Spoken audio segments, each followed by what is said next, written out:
Développer l'innovation dans le domaine de la mobilité. Voici ce que représente le pôle véhicule du futur. Entreprises et laboratoires travaillent chaque jour sur le véhicule de demain. La recherche est primordiale afin de pouvoir développer les nouvelles technologies de l'avenir. Sur le territoire du pôle, il y a à peu près 70 équipes de recherche qui travaillent sur des thématiques en rapport avec notre stratégie. Donc ça peut être des sciences de l'ingénieur, des choses très classiques.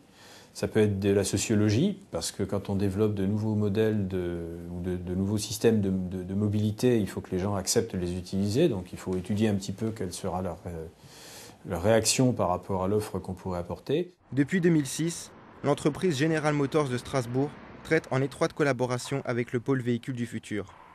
Contrairement au laboratoire, la société se concentre majoritairement sur la fabrication de pièces telles que les moteurs et les boîtes de vitesse. Alors, à Strasbourg, on n'a pas trop de recherche aujourd'hui. Donc on travaille sur des nouveaux projets, mais il y a toujours un objectif de production derrière. On ne fait pas de recherche fondamentale dans notre domaine à Strasbourg, simplement parce que notre centre technique est quand même relativement petit à l'échelle de ce qui existe dans l'automobile, et qu'en fait toutes les activités vraiment recherche sont concentrées sur 2 ou 3 pôles dans GM. Il y en a un aux États-Unis, un en Allemagne et un en Asie. Le principal objectif du pôle véhicule du futur et de General Motors est de réaliser des véhicules pratiques pour les conducteurs à travers des boîtes de vitesse électriques, mais également pour respecter l'environnement. De grands compromis mécaniques sont à envisager. L'idée de ce genre d'architecture, c'est justement d'avoir une voiture qui n'est pas complètement électrique. Donc on est vraiment dans la voiture hybride, où on garde tout de même les avantages d'avoir un moteur essence ou diesel, un moteur à combustion interne, dans le véhicule. L'augmentation du prix de l'essence incite les industries de l'automobile à concevoir davantage des véhicules électriques. On essaie évidemment de baisser au maximum les consommations de carburant des véhicules.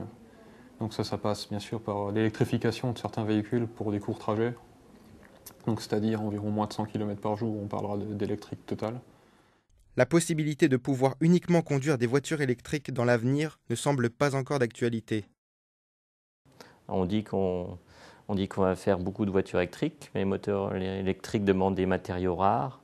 Et ces matériaux rares, ils sont rares, peut-être plus rares encore que le pétrole. Donc, comme dans la nature, il n'y a jamais une seule chose qui reste, ça va être un mix. Par contre, il y aura certainement une technologie qui sera la gagnante, mais on ne sait pas encore laquelle ça sera précisément.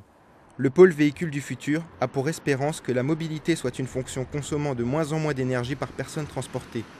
Par ailleurs, nombreuses sont les personnes préférant emprunter les transports en commun en vue de mieux faciliter leur trajet.